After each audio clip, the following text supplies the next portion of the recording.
So, you've had your spiritual awakening. You saw through the illusion. You realized you are not your thoughts, not your job title, not even your identity. Maybe you had a moment of clarity in meditation, on a mountain, or just staring into space while brushing your teeth. And for a second or maybe longer it all made sense. The striving, the chasing, the grinding, it just stopped making sense. And now you can't bring yourself to answer emails. The thought of building a career or planning a 5-year goal feels absurd. The idea of success seems like a game you no longer want to play. If you enjoyed this breakdown, don't forget to like, subscribe, and drop a comment. Your feedback helps shape what we cover next, and you being here keeps the conversation going. Thanks for watching. See you in the next one. The path to enlightenment is that when you get even a glimpse of what's real, the world you used to be so invested in starts to feel fake. The ambition that once drove you now feels hollow. The pressure to be someone, go somewhere, achieve something, it drops away like an old skin you can't believe you ever wore. And yeah, at first, that can feel terrifying. Let's be honest. We've all been sold the same story since day one. The world tells us that motivation is everything. Hustle, strive, conquer, be better, move faster. The machine loves a good grinder. We're trained to believe that unless we're striving for more, we're wasting our lives. But then awakening comes along like a wrecking ball and says, what if all of that was based on a lie? Alan Watts dismantles this so beautifully. He says that most human motivation, the push to achieve, to impress, to accumulate, is rooted in a fundamental illusion. The belief that you are a separate self, incomplete, isolated, and lacking something essential. So of course you chase. Of course you want more. The moment you believe you're not enough, you build your whole life around filling the gap. But then boom, awakening hits. You realize there is no gap. You are already complete. You are the universe experiencing itself. The dancer and the dance. The wave and the ocean. There's nothing outside of you to chase, and nothing inside of you that needs fixing. And just like that, the engine stops. The why behind everything you used to do vanishes. You look around and think, wait, why was I running again? And the world doesn't like that. Because suddenly, you're unplugged from the program. You're no longer a reliable unit of ambition. And that scares people, including you. You might ask, what now? Am I just supposed to sit in stillness forever, watch clouds and drink tea while the world burns? And Watts would gently laugh and say, yes and no. You see, after awakening, the type of action that arises is fundamentally different. Before, you moved out of fear, desire, or ego. You chased validation, avoided failure, proved your worth. It was all pushing and pulling, effort and exhaustion. But now, action flows. It doesn't come from you, it comes through you. This is what Taoists call Wu Wei, effortless action. Not laziness, not passivity, but the natural movement that arises when you stop fighting life and start flowing with it. A tree doesn't try to grow, it just grows. A river doesn't force itself downstream, it just moves. Post-awakening life isn't about doing nothing. It's about doing only what is real, what is true. The problem is, when you're used to living from compulsion, the absence of force feels like nothingness. The silence feels like loss. But it's not loss. It's clarity. That empty feeling. It's not depression. It's detox. You're coming down from a lifelong addiction to striving. And like any detox, it's uncomfortable. You might feel numb, disoriented, disconnected from the person you used to be. You might watch your friends chase goals and wonder if you've lost your edge. You haven't. You've just seen through the illusion that any of it ever mattered in the way you thought it did. Alan Watts says it best. Awakening isn't about becoming more successful, more enlightened, or more anything. It's about realizing that you never had to be anything other than what you already are. And once you really get that, a lot of the noise in your head just stops. That's where the stillness comes in. Stillness is the soil from which real action grows, not forced action, not action from obligation or anxiety, but spontaneous, alive, clear action. Maybe today you do nothing. Maybe tomorrow you paint, or write, or cook, or walk through the woods. But the difference is you're not doing it to become something. You're doing it because it's what life wants to do through you. And isn't that freedom? Of course, it's also scary. Because without the scaffolding of goals and identities, who are you? When no one's watching, when there's no gold star to earn, what's left? Watts would say, that question is the answer. What's left is presence, being, silence, reality. Not the reality on your phone, not the reality in your newsfeed, but the one that's happening right now, in your breath, in your heartbeat, in the light on your wall. It's subtle, but it's powerful. And that's the paradox. This emptiness you're feeling is actually full of possibility. If you enjoyed this breakdown, don't forget to like, subscribe, and drop a comment. Your feedback helps shape what we cover next, and you being here keeps the conversation going. Thanks for watching. See you in the next one. Call it naturalness. Call it the universe stretching its limbs inside you. So what do you do in the meantime? You wait. You trust. You don't force the next chapter, you let it write itself. You learn to sit with the silence, to walk with it, to be it. And slowly, things begin to move again, not because you're pushing, but because life is moving and you're part of it. One day, you might feel the urge to plant a garden, to start a project, to create something, not because you need it to prove your worth, but because it feels right. And that's when you'll know motivation didn't die. It transformed. It stopped being a scream and became a whisper. And here's the real kicker: when you follow that whisper, when you act from that place of stillness, from presence, from truth, you get more done. Really. Because your actions are clean, focused, aligned. You're not wasting energy performing, overthinking, or second-guessing. You're not burning out chasing something you never needed in the first place. You're just doing the thing, fully, freely, now. And if nothing arises, that's okay too. You're not a machine. You're not here to perform. You're here to be, to experience, to witness the mystery of existence, not as a problem to solve, but as a miracle to inhabit. That's the real spiritual awakening. Not lights and visions. Not becoming some serene monk who floats through life without ever touching the ground. It's realizing that everything is already sacred, including your confusion, your boredom, your stillness, your tea, your thoughts, your silence. So if you've been sitting in that void, wondering why you have no motivation left, wondering why everything feels like it's falling apart when it should be coming together, breathe. You're not broken. You're not lazy. You're not lost. You're awakening. And what comes after the collapse? Presence, clarity, freedom. So go ahead, do nothing today, and let the next real thing arise from the stillness. New version. Oh, let's just say it plainly. You're not who you were before the awakening. And that's not a metaphor. That's not philosophical fluff. That's a fact. Whatever cracked open inside you, whether it was gradual or sudden, soft or explosive, it unraveled the very center of your identity. The self you used to consult for every decision, the one who made plans, had goals, fought for status, clung to structure. That you isn't running the show anymore. And you can feel that. Like walking around your house after all the furniture's been removed. Same space, totally different atmosphere. The silence is louder. The echoes are weird. You're not quite uncomfortable, but you're definitely not at ease either. So when you ask yourself, why can't I get motivated to do anything anymore? The answer is kind of wild. Because there's no one left to motivate. Let that sink in for a second. The one who needed the motivation, the ego, the separate self, the inner manager always cracking the whip, is gone. Or, if not totally gone, then significantly quieter. So now you're sitting there with a long to-do list, a world full of opportunity, and absolutely no impulse to act. And that, ironically, is the most accurate reaction to awakening. Alan Watts would grin at you and say, of course you feel that way. The illusions dropped.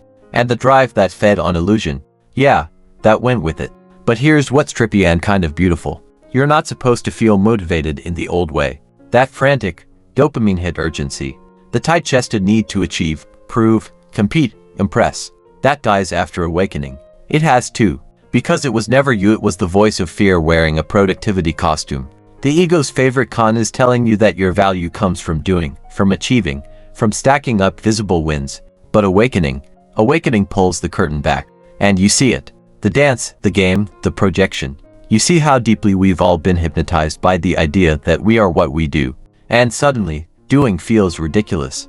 Like, what's the point of hustling for imaginary points in a game that never had real rules to begin with? That's when the void opens up. That strange, vast, motionless space where all your old impulses dissolve. It's peaceful, but disorienting. Like you're floating but not lost. Just untethered. And here's the wild twist. That's where life actually begins. Because Watts doesn't leave you stranded in that emptiness. He reminds you that the real you, the deep, ungraspable presence that watches all of this unfold, isn't motivated by fear or desire. It moves because it's alive. Like a wave rolls. Like a bird flies. Like the wind stirs the leaves without needing a reason. After awakening, action becomes something else entirely. Not a push. Not a chase. Not a grind. But a response. A spontaneous, intelligent, natural yes to the moment. But that can take time to trust. Because Western conditioning runs deep. The voice of you should be doing more doesn't die easy. It whispers when you're resting. It tightens your chest when you're still. It feeds the gnawing fear that if you stop trying, your life will collapse into meaningless inactivity. And yet, hasn't the trying already made you exhausted? That's why Watts urges surrender. But not the weak kind of surrender. Not giving up. No, he means trust. Deep, visceral trust that the same intelligence that keeps planets spinning and flowers blooming will also move you without needing a plan. He tells us to watch the trees. They don't try to grow. They don't set deadlines. They aren't anxious about whether their leaves are aesthetically pleasing. They just be. And in that being, they blossom, fall, and regenerate effortlessly. You're the same. But it's a radical idea in a culture that worships busyness. Doing nothing? That's taboo. Stillness? That's suspicious. Emptiness? That must mean you're broken. But from a spiritual lens, emptiness is just space for life to move through you. And when it finally does, when the impulse to act arises not from fear, but from alignment, it's unmistakable. There's no anxiety, no resistance, just a clear, steady yes. And whether that yes leads you to paint, or parent, or build something, or lay in the grass and do absolutely nothing for 3 days, it's true, it's whole, it's free, and it's rare. Because most people are still chasing shadows, still chasing motivation like it's a magic pill, still trying to light a fire under themselves when all they really need is to let the sun come up on its own.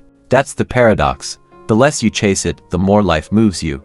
Let's be real, though it's not an easy path. There's grief in this process. Grief for the identity you once had, for the dreams you worked so hard to build, for the person you thought you were supposed to become. That grieving is sacred. It's part of the unwinding. It's okay to miss the old motivation, that high-octane drive, that feeling of being on fire. But understand that what's rising in its place, this grounded, quiet clarity, is infinitely more sustainable, more true, more you.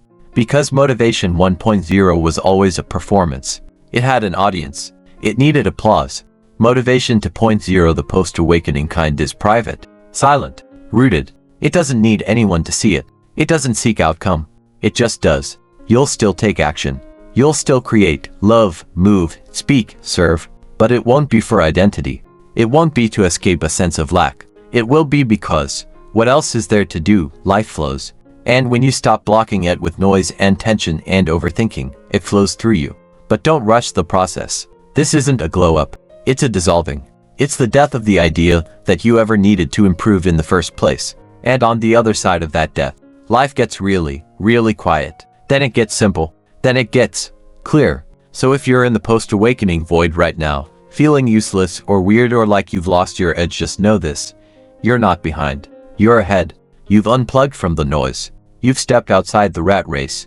And yeah, it's confusing. It's lonely. It's strange to watch the world keep spinning around goals you no longer share. But that stillness in you, that emptiness, it's not the absence of purpose. It's the birthplace of real presence. Watts would tell you not to fill it, not to fix it, but to listen to it, because that silence, that's where the next true thing is waiting to be born. So don't panic. Don't force. Don't go looking for your old fire like it's something you dropped on the way to enlightenment. Let it go. Let yourself float for a while. And really trust that when it's time to act again, you'll know. The action will rise up from the center like breath, like music, like truth. Until then, drink your tea. Watch the sky. Be the tree. Let life live you. And here's the moment most people don't talk about: the stretch of time after your awakening when everything feels too quiet, too still, too nothing.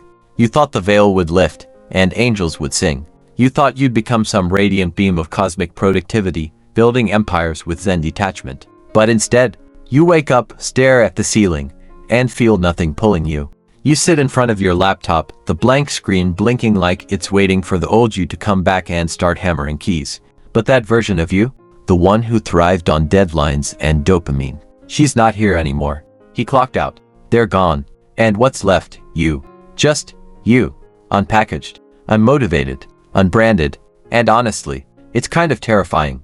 Alan Watts would say that this is the real awakening, not the flashy realization that you are the universe, but the quiet, prolonged silence that follows. The moment when life says, now that you know you're not the puppet, what do you do without the strings? Spoiler. You wait. You learn how to be again, without the need to constantly become. And let's just be super honest, it can feel like a free fall. Because when there's no next goal, no next version of yourself to chase, you're left floating in a sea of present moments, still, unmoving. And if you've spent your whole life in motion, stillness feels like death. But it's not. It's birth. You're not at the end. You're at the beginning of something far more real than anything you built before. You're standing at the edge of authentic being. And it doesn't shout. It doesn't push. It doesn't threaten you with FOMO. It waits.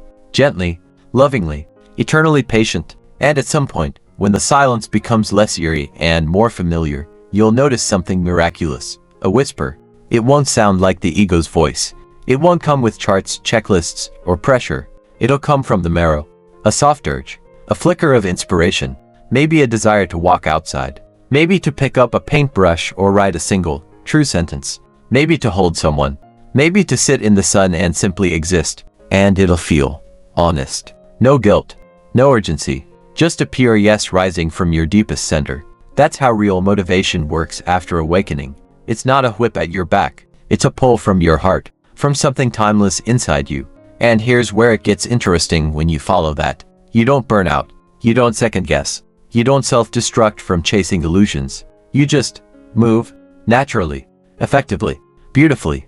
It's the difference between a river flowing because it must and a faucet turned on by someone else. One is pressure, one is power. And real power comes from this empty center you're sitting in right now. But of course, no one tells you this. Because the world doesn't really know what to do with someone who isn't chasing anything. Someone who isn't hooked on ambition. You'll see it in people's eyes. They'll look at your calm and mistake it for laziness. They'll poke at your peace and call it apathy. They'll ask, so what are you working on? And you'll shrug and say, just breathing. And they'll laugh nervously, waiting for the punchline. But there is no punchline, because you're not performing anymore. You're done trying to justify your existence with productivity. And that is terrifying to the world. Why? Because when you stop playing the game, it reveals that the game was optional all along. Watts would probably remind you here. The meaning of life is just to be alive. It is so plain and so obvious and so simple. And yet, everybody rushes around in a great panic as if it were necessary to achieve something beyond themselves. Thanks so much for watching. If you made it all the way to the end, you're officially part of the small percentage of people who don't just click away, and that means a lot. Before you go, I'd love to hear from you.